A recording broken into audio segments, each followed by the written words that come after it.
If a small flock of cartoon bluebirds didn't help you get dressed this morning, that just means you haven't yet listened to Fine Tuning with Jim Hill and Drew Taylor. No, the black dress slacks, please. Thank you. And now, Jim Hill. Welcome to Fine Tuning with Drew Taylor, your one-stop shop when it comes to animation news and commentary. I'm Drew's co-host, entertainment writer Jim Hill, and this is our first show for June of 2019. Drew, you are just back from the opening of Star Wars Galaxy's Edge at Disneyland Park, which you were telling me that you were kind of surprised at how big a component the Star Wars-related animation is to the land? Yeah, it was surprising. I mean, first of all, I want to say that we missed you in Galaxy's Edge, Jim. Black Spire Outpost just is not the same without you there. Jabba and I have this deal. Yes. There can only be two fat slug-like creatures in one place at any one time. But I saw Dan Z there, so that was nice. I didn't get to see Len, but I saw Dan Z. Mm-hmm. So okay. He's following all the applications of his parole, and so he's doing well. So this is true. Yeah. This is true. Yeah. So. But yeah, I was shocked to see how much of the animated stuff is a component of this this land. Mm-hmm. Obviously, there's the Hondo figure in the Millennium Falcon queue. Mm-hmm. There's actually dialogue from other characters from Resistance in the line for the Millennium Falcon. I don't know if anybody had told you that or you'd heard that really? Audio. Yeah. There is a sleeping Loth cat in that's so cute. Alice was just showing me the video for one of those, and don't they sell a Lothcat plush or a Lothcat puppet or something like that? Or they do. They sell a plush that I think purrs when you touch it. It's really interesting to see the animation sort of come to life in this way and become really an integrated part of the Star Wars universe. It's a hoot. Let me just say that. And I think you're gonna love it whenever you get to the Black Spire Outpost of Batuu. The official opening was on, May 31st? Friday. Disney's live-action Aladdin did a pretty respectable $42 million in its second weekend, coming in second to Godzilla, King of the Monsters, which you, again, liked, right? Or I liked it, yeah. Did you go see it? Where Alice and I are going tomorrow. Okay. We will, check in at that point.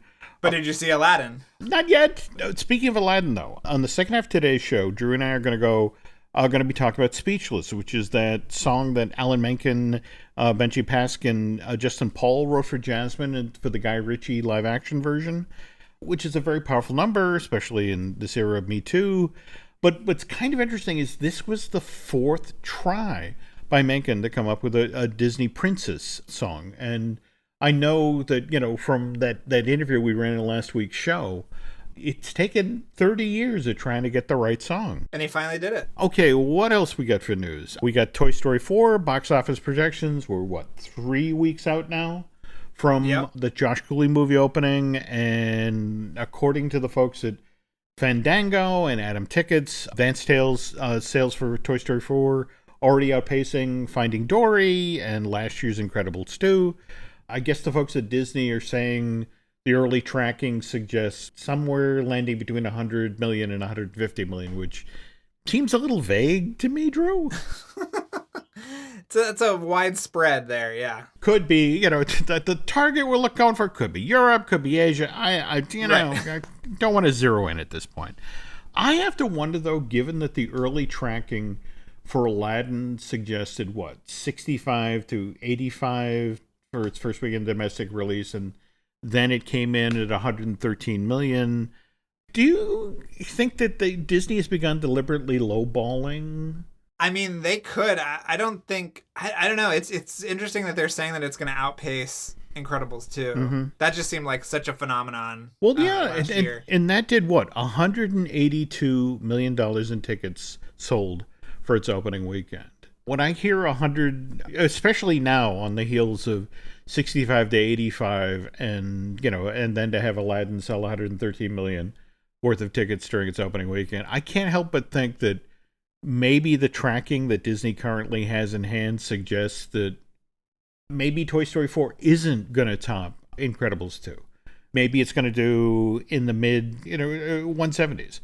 But the way to keep that from being spun as being a disappointment is if you announce a far lower figure and then it exceeds, like, hey, oh my God, it overperformed. There we go. There we go.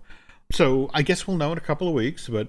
Yeah, I'll be at the premiere next Tuesday. Oh! So, yeah. At the El Cap again? Or At the El Cap, yes. I will be in attendance. It's interesting to note that there is no short film attached to Toy Story 4. Which is kind of interesting. And also, did you see the runtime is only an hour and 40 minutes?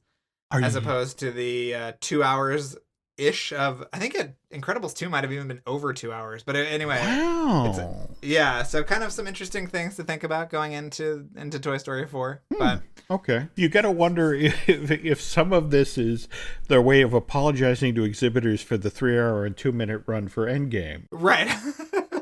You're in, you're out. You get your Get your exhibitor Cram fee. in there. And while we're talking about Pixar, the Onward teaser trailer dropped, and I loved a lot of what I saw for this teaser. I mean, how can you not love a movie that features unicorns basically as feral raccoons?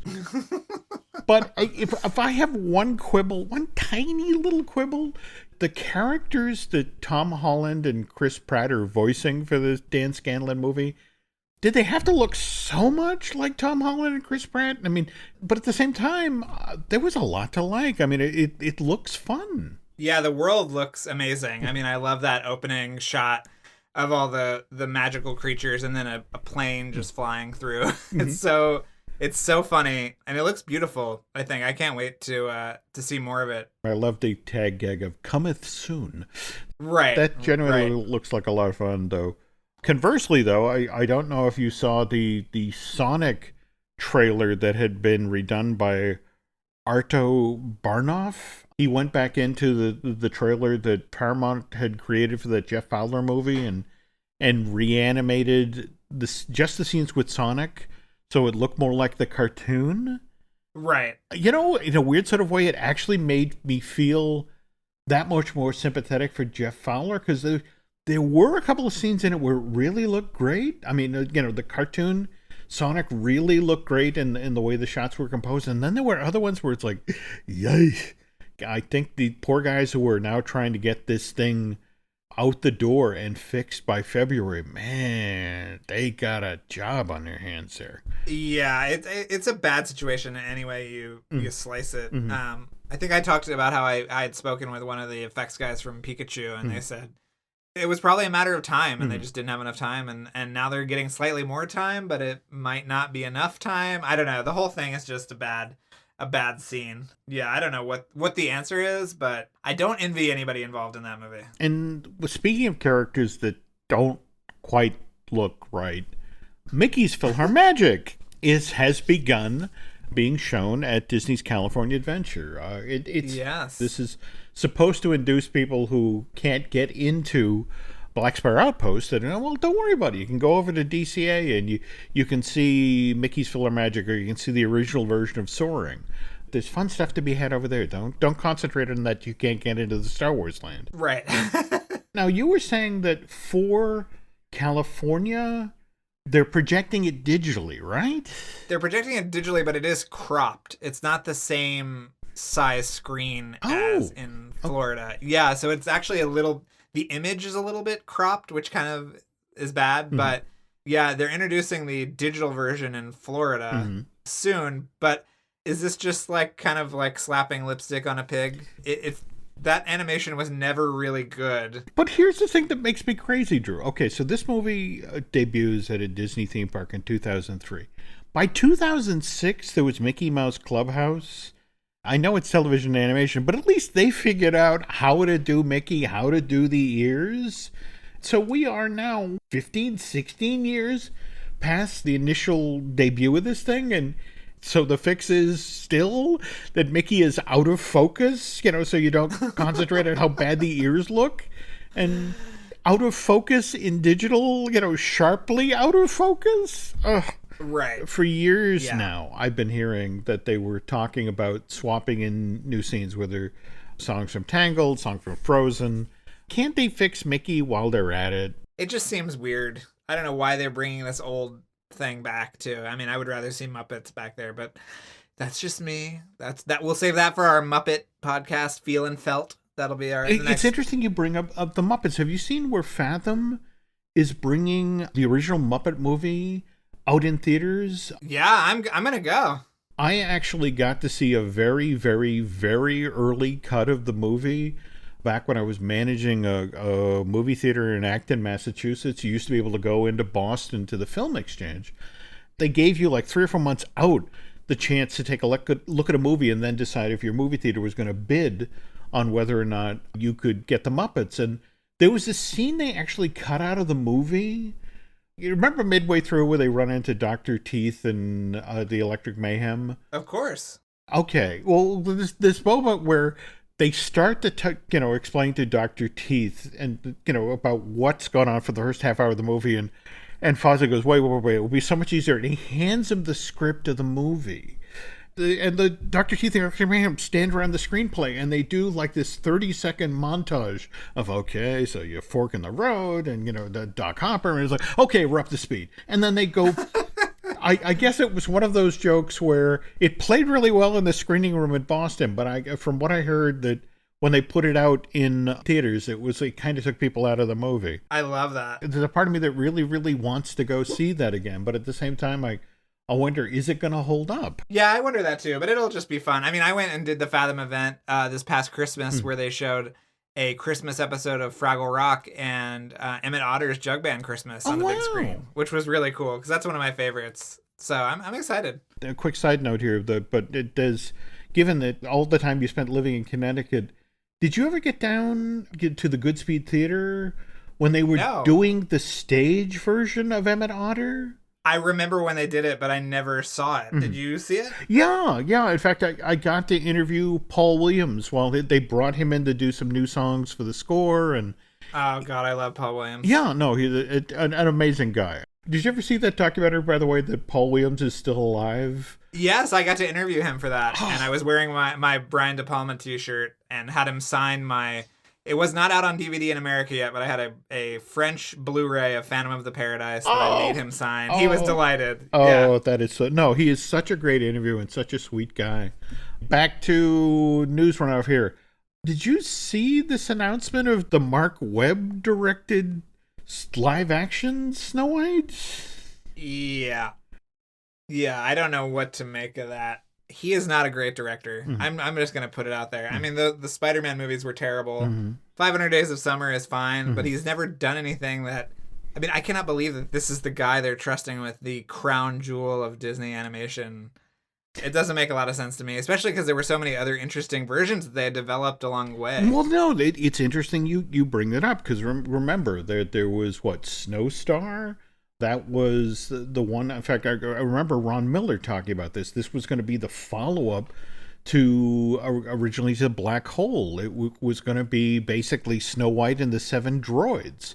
Right. Taking the story and setting it in a sci-fi setting. And then you were talking about, who was it that wrote the screenplay for the Snow and the Seven, or the Order? Yeah, well, I mean, I think Michael Arndt did one draft, who wrote Toy Story 3 and worked on Force Awakens. But I remember that Michael Chabon, who is the Pulitzer Prize-winning author of The Amazing Adventures of Cavalier and Clay, had a screenwriting credit at one point on that, which was supposed to be like the sort of Shaolin Kung Fu version, right? That's it exactly. The gimmick was it was set in, 1890s China, was an English school, a mistress, I want to say, who ran afoul of a warlord and took off into the jungle and ended up in the care of 7 Shaolin monks. And at one point, the guy who did all of the Kung Fu sequences for Crouching Tiger, Hidden Dragon was attached as the director. And I mean... Wu Ping, right? Yeah, and it was just one of these things, from the outside, it just seemed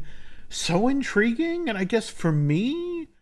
when you had those ideas on the table, why circle back to doing the movie you already made? Yeah, I don't get it. And we were talking about the Dwarfs project on another show with Dopey looking like Conan the Barbarian and all that, which sounds great. There's a wonderful story that was done over in Animated Views about this, where Mike Dissa, who was at Disney Toons working on this thing. This was supposed to be the appeal to boys project that would be sort of alternate between Disney fairies.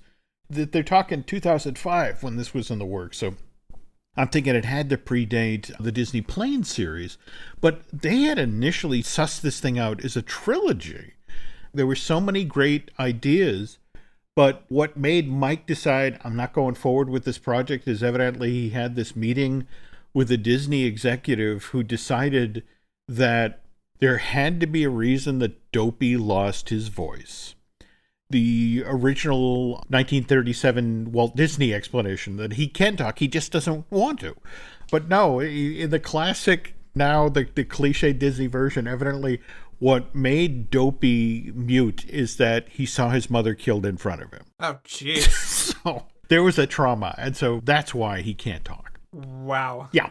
Let's be fair. All right, Mark Webb is directing, but at the same time we got Mark Platt, producer of Mary Poppins Returns. He's also doing Cruella and Rob Marshall's Little Mermaid. So it sounds like there'll be top people working behind Mark. And in fact, Right. the guys who actually just worked with Alan Menken on the new songs for Aladdin, the Benj Pasek and Justin Paul, they're going to be doing some new songs. I don't know about this one. I especially on the heels of what just happened with Tim Burton's Dumbo. I mean, I know the original live-action remake that sort of started all this stuff, Kenneth Branagh's Cinderella, did well back in 2015, but I just wonder if this is going back to the well once too often here. Or the witching well, hey! The witch. Well, you know that I just got invited to a press day for the Dumbo home video day that's happening next week. Oh. That tells you how quickly that is going to be Wow. coming out. Yeah. Okay. So, yeah.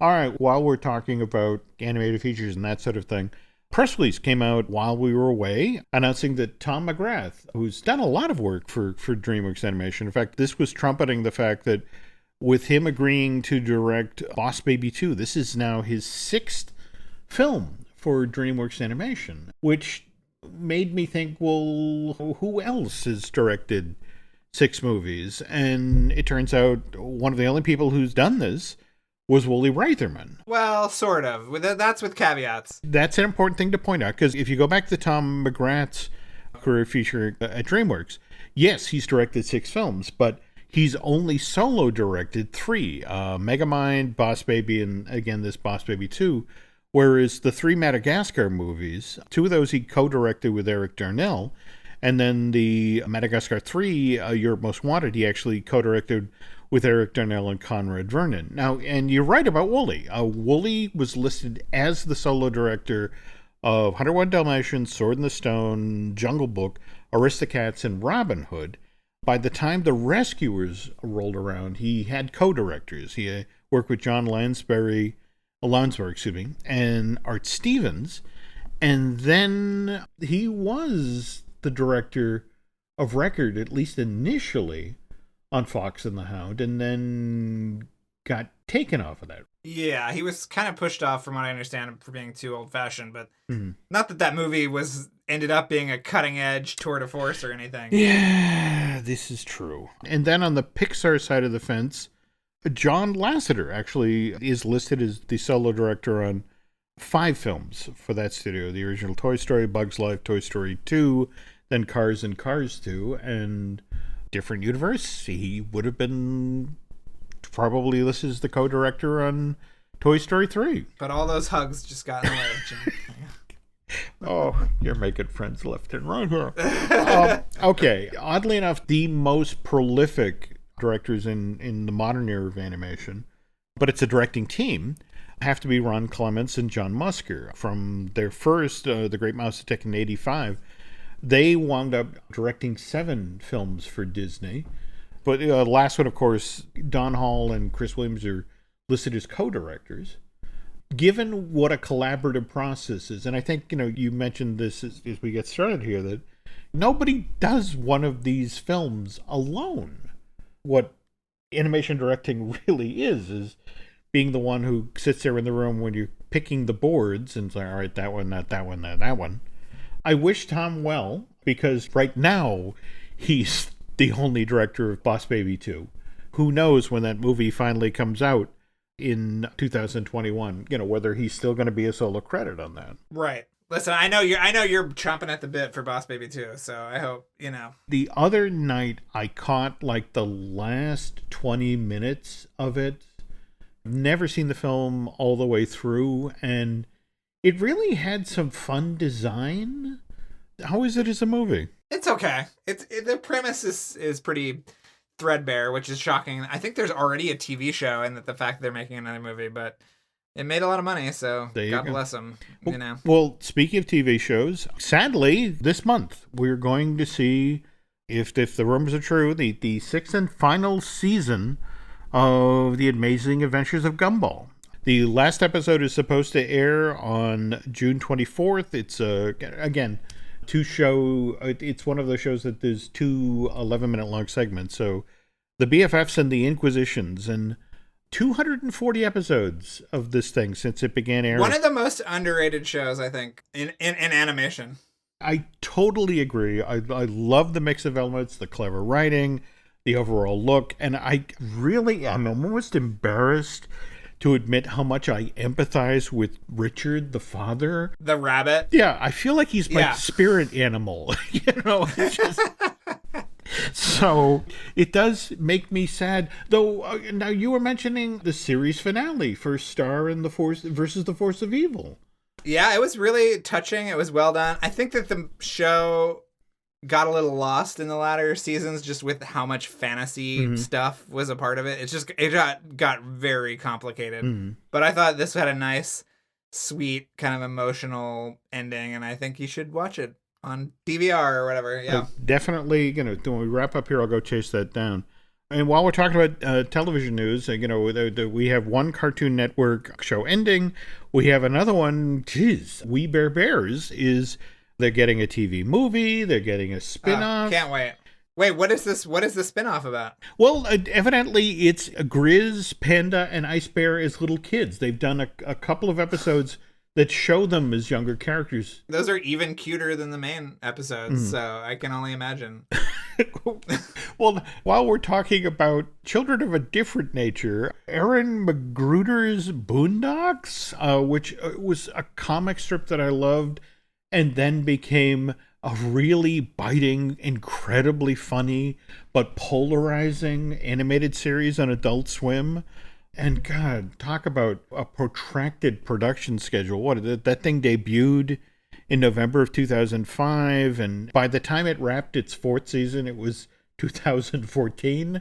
So, not exactly the pumping them out there, but there were 55 episodes, all beautifully written, all biting as hell, and really, really funny. And that was it until just recently, where John Witherspoon, the voice actor who did Granddad on the show, was on Joe Rogan's podcast, and he revealed he's been recording dialogue for new episodes. That's crazy. Yeah, I wonder if they're actually going to be episodes, or if they're going to be something online, or what the deal is going to be. Magruder he shut down the strip, but just this past year revived it in February, albeit briefly, to go after Trump, and I forget who else he went after, but there's been no word out of Adult Swim. This thing is totally running under the radar, so I'm really, really hoping that this happens. But I guess you're right. It's hard to predict where it's going to show up, whether it's streaming content or that sort of thing. But he seemed to suggest this was for Adult Swim. I'm ready. Okay. I'm ready for it. Well, we got a new Gendy show coming on Adult Swim, and that I'm so ready for it. Well, speaking of ready, Drew and I are ready to take our break. But when we get back from this break, we're going to talk about the songs Jasmine had for the various forms of the Aladdin movies and the stage shows and all that. And we're also going to talk about those Lion King posters that showed up. Oh, yes. So, all right, back in a sec, folks. Adobe Acrobat Studio, so brand new. Show me all the things PDFs can do. Do your work with ease and speed. PDF Spaces is all you need. Do hours of research in an instant with key insights from an AI assistant. Pick a template with a click. Now your prezzo looks super slick. Close that deal? Yeah, you won. Do that, doing that, did that, done. Now you can do that with Acrobat. Now you can do that with the all-new Acrobat. It's time to do your best work with the all-new Adobe Acrobat Studio. This episode is brought to you by LinkedIn. Psst, healthcare pros, word's out, and it's too good to keep quiet. Look, LinkedIn is revolutionizing job hunting, making it possible to search by specialty, shift preference, and salary. Endless scrolling is out. Whether it's a mental health therapist or dental hygienist, finding the perfect role is faster and easier than ever. Head to linkedin.com/healthcare and start your search today.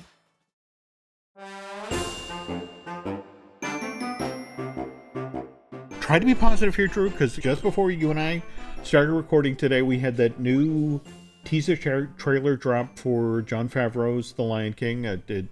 We get to see Beyonce's version of Nala in action. I actually thought it looked pretty good. Yeah, I like seeing Timon and Pumbaa talking. Yep. Just today, the novelization of The Lion King showed up here at the house, and I had to see what they had for Timon and Pumbaa dialogue, and how it changed from Nathan Lane and Ernie Sabella. And there's a moment where they come across, there's the moment for the bowling for buzzards thing. And in the book, they describe how Timon and Pumbaa come up and it's like, oh, look, it's a ball of fur, and Timon is immediately, it's like, I'm a naked meerkat. The Knights of Chile, that fur is mine. So it's, in fact, they talk about, how, should they raise him? Should they save him? And it's not always going to grow into be, a 500-pound killing machine that we're going to have to call, don't eat me. So I'm hopeful. But on the other hand, the 11 posters they put out. Yeah, those were a miscalculation, I think. Because they look so real. It looks like a Disney nature poster. I mean, those might as well be the next Disney nature movie. There's no personality to any of them. It's really weird and kind of eerie, I think. I was actually looking at them, and it was one of these things where when you're looking at full-grown Simba and realize that he's virtually indistinguishable from Mufasa, and it's just a little like, well, of course, dumbass. That's a story choice. And in the original movie, there's that moment where Scar, as Simba comes back, mistakes Simba from Mufasa. But yeah, in poster form, it's just sort of like, this is definitely would have been a less is more situation. But given the 30 posters that Disney put out ahead of Avengers Endgame, is this a thing now? You wallpaper the characters out there and that's what they think gets people to go into a theater as opposed to a story? That is a question for the marketing team. That is not something that we can answer, but yeah, it's not the best approach, I don't think. Okay. Well, speaking of interesting ways that Disney markets movies, in the past week or so, we've seen them put out a big chunk of Speechless, which is Jasmine's song, the new song that Alan Menken wrote for that film, again with Benji Pasek and Justin Paul, the guys who did Evan Hansen for Broadway and also wrote the songs for the Hugh Jackman movie for Fox, The Greatest Showman.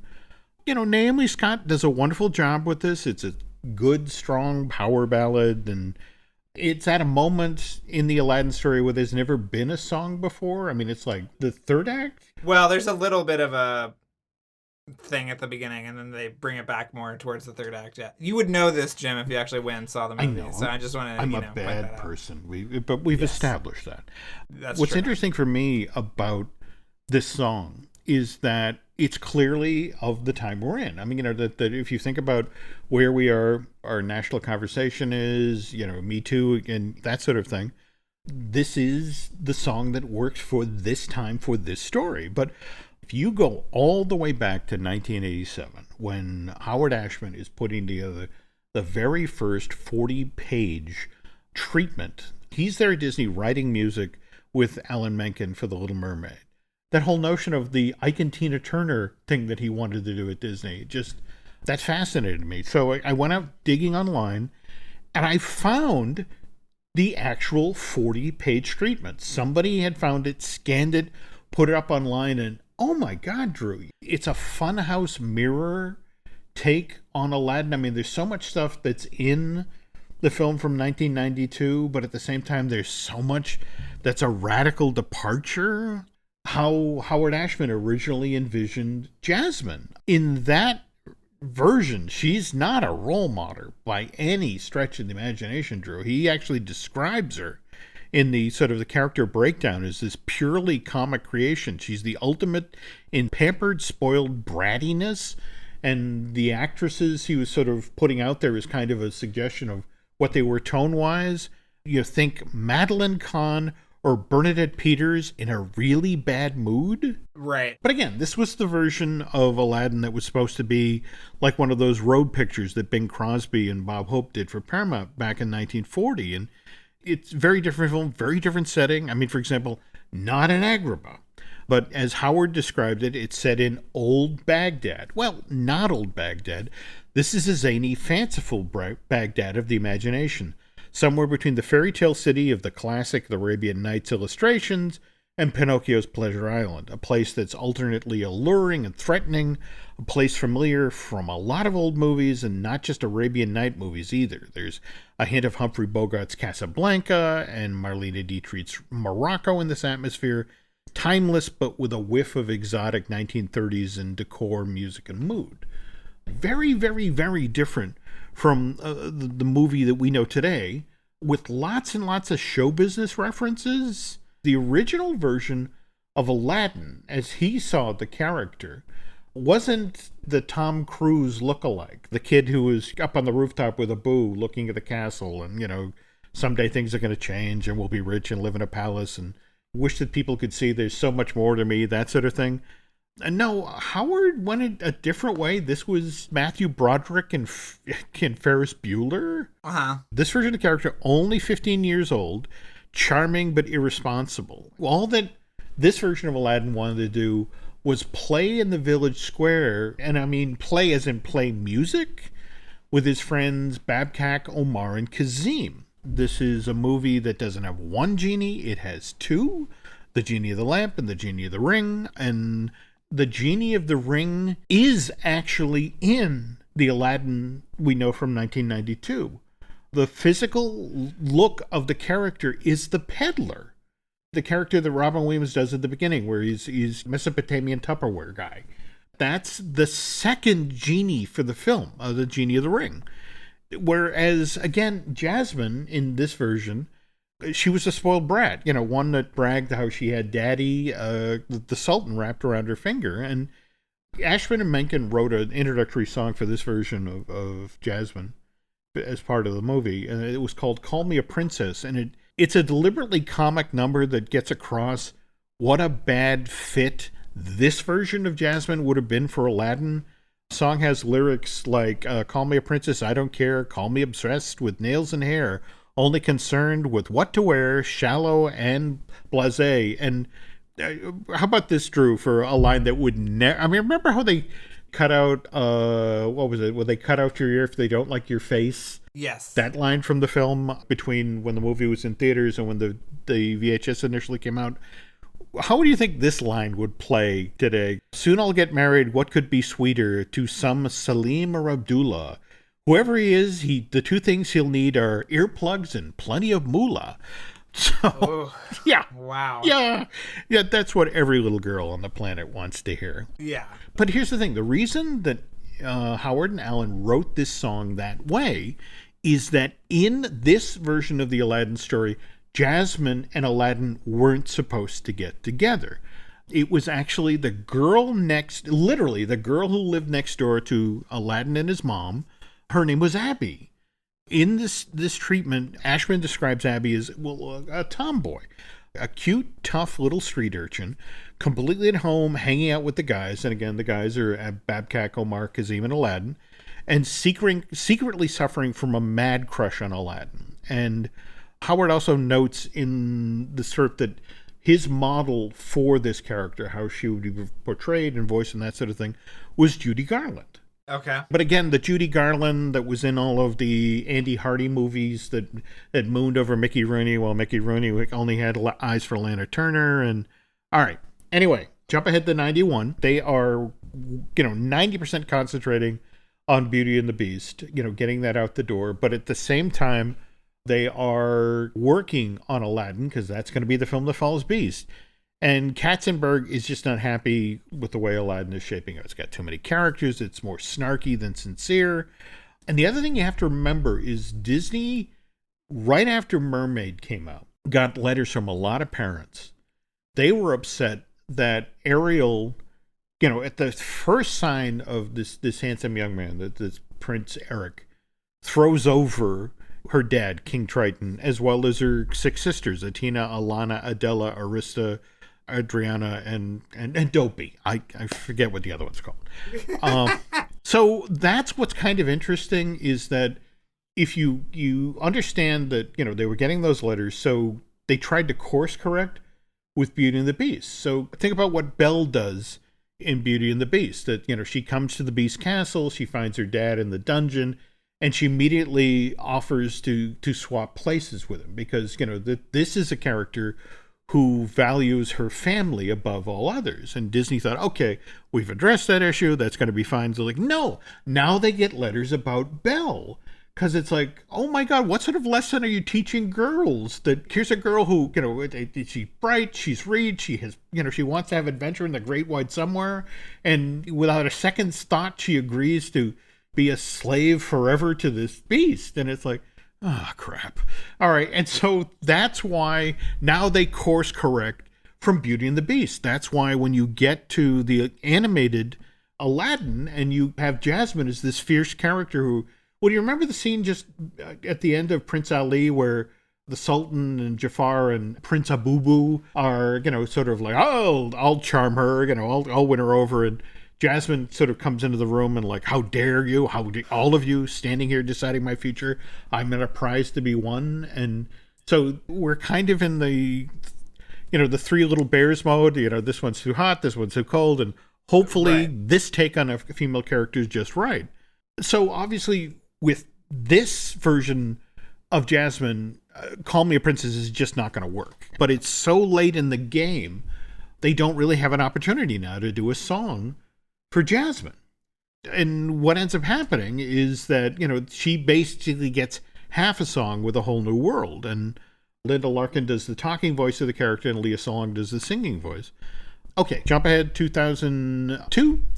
And Disney's California Adventure, which had opened the February of the previous year, is tanking. Nobody wants to go to it.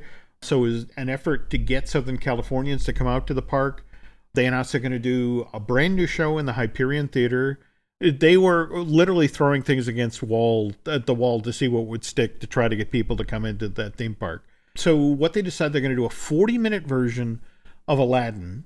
And Menken is like, oh, cool, because we never got the chance to do a song for Jasmine, and now here's my chance. So Alan actually writes this all by himself. And which is kind of interesting because Chad Beglin, the guy he'd eventually write Beglin actually wrote the lyrics for the Broadway version of Aladdin, but for this iteration of the project, the 40-minute theme park version, he only wrote the book. And Menken, when he was looking for a song for Jasmine to sing, or more to the point, looking for a moment for where Jasmine would sing in the movie, or from the movie to do for the theme park stage show, hit upon that moment from the film where Jasmine releases the birds from the gilded cage, and writes the song to be free. And Menken, if you look at what he does for stage shows, what he likes to do is circle back to the underscore that he's written for the movie, because that's the thing Menken does. He not only writes the songs, but he also creates the underscore for a lot of the movies he works on. But what he'll do is he'll find a melody that was used in the underscore and then turn that into a full-blown song. I mean, for example, out of the animated version of Beauty and the Beast, there's that scene where Maurice climbs up on Philippe and Belle says goodbye to him as he heads off to the fair. There's a chunk of music under there that for the Broadway show, they turned into the song No Matter What. Right. Likewise for The Little Mermaid, there's that music from the moment where Scuttle flies into the castle and, hey, congratulations, you and Prince Eric are getting married. And that they turned into, in fact, I believe that section of the film score is called Wedding Invitation. They turned that into a song for the second act called Beyond My Wildest Dreams. And I guess while we're talking about Alan Menken recycling, do we really want to bring up how Somewhere That's Green from Little Shop of Horrors really, there's a lot of part of your world that, Yeah, there is. Yeah.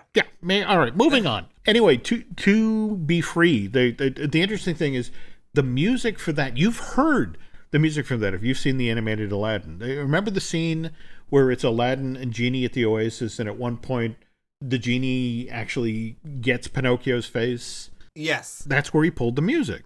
But it's this chunk of music that he's written these lines to the effect of pushing the whole bird in a gilded cage metaphor. It's, freedom to stretch these golden wings, freedom to touch the sky, and how she talks about how she'd sacrifice riches beyond measure just to be a girl with a boy, what a perfect fantasy. And you get what's wrong with that, Drew, right? Does not work. Yeah, does not work. Because again, it's a woman who can't be happy unless she has a man. Right. All right. Now, jump ahead again. 2014, we've got the Broadway version of Aladdin being mounted. Again, as I mentioned, here's Menken writing lyrics with Chad Beglin. And the whole concept of the show was to try to take all of those songs that had been cut from the movie when Jeffrey Katzenberg said, lose the mom and cut this song and that sort of thing, and finally pull these songs out of the trunk and give people the flavor and the fun of that original 40-page treatment. And Menken and Beglin really wanted to bring back Call Me a Princess. And they thought they found a way to do it in that when Jasmine stood on stage performing this number, she wasn't really a spoiled brat. She was pretending to be a spoiled brat. And this was the way that she scared off would-be suitors that, I don't want to get married to that. But here's the problem, that this is literally the first time you see Jasmine in the first act of the stage show. And they tried the show in Seattle and Toronto with Courtney Reed. Okay. But the problem was that when they finished the song, you could actually feel the audience sort of pull back from Jasmine, because it was like, well, geez, she's a liar. She's pretending to be something she's not. And it took them a long time after that to warm up to the character again. And Drew, not to belabor the double standard here, but given that Aladdin, almost from the moment he comes into the show and the second act is lying, he's Prince Ali Ababa pretending to be somebody he's not. And we love him for that because he's the scrappy underdog. So it's one of these things where as they're coming into New York, they realize, geez, we need a new song for Jasmine. We want people to be in this character's corner. And so what they decide to do is, all right, where is she going? In the film, Jasmine, sneaks over the wall and goes out to check out, what it's like to be, a commoner in her father's kingdom. And it's like, well, let's write a song about that, about how she feels hemmed in. And this is where Beyond These Palace Walls comes from. Don't get me wrong, it's a perfectly serviceable, fun song. It would have been fun to see in the film, but as Drew got Drew got Alan Menken to reveal in your interview that Guy Ritchie wasn't really familiar with the Broadway show. Yeah, didn't have a lot of interest in the Broadway show. It sounded like he didn't even know about it or what songs were a part of it. Yeah. So kind of interesting. Yeah, and that's the thing. It's sort of here was this brand new song. Now, I haven't seen the show, don't care how it fits in, that sort of thing. And so this is how we ended up with our fourth Jasmine song, which tried to be of the moment, tried to be of this era, which talking about how the song was influenced by the Me Too movement. And it just occurred to me that this has got to be a pretty epic chunk of mansplaining that I'm doing here. So I should probably shut up now. Drew, what's going on with your wonderful Mission Impossible podcast, Light the Fuse? We are starting our 3-part series with Paul Hirsch, the great Paul Hirsch. So you have to listen to that, Jim. A lot of stories about Star Wars and the 2 Mission Impossible movies he edited. And we even get him to talk about John Hughes a little bit. So it's pretty great. It's a pretty great chat. So yeah, I strongly suggest you tune into that. I cannot wait. Okay.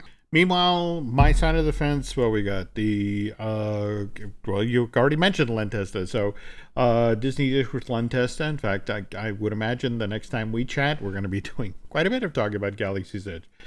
Same thing with D&C and looking at Lucasfilm. I would imagine lots of discussion about Black Spire Outpost. We also have Universal Joint with Dustin Fuse, which will have absolutely no Star Wars info. And on the other hand, the Disney Merch podcast I do with Michelle Valladolid. I Want That. Boy, that's probably going to talk a lot about the merch.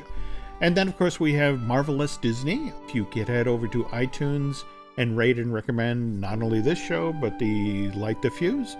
If you get over to Bandcamp and subscribe, that would be very helpful. Thanks for listening, folks, and we will be back soon. Be sure to tune in again for another fine episode of Fine Tuning with Jim Hill and Drew Taylor.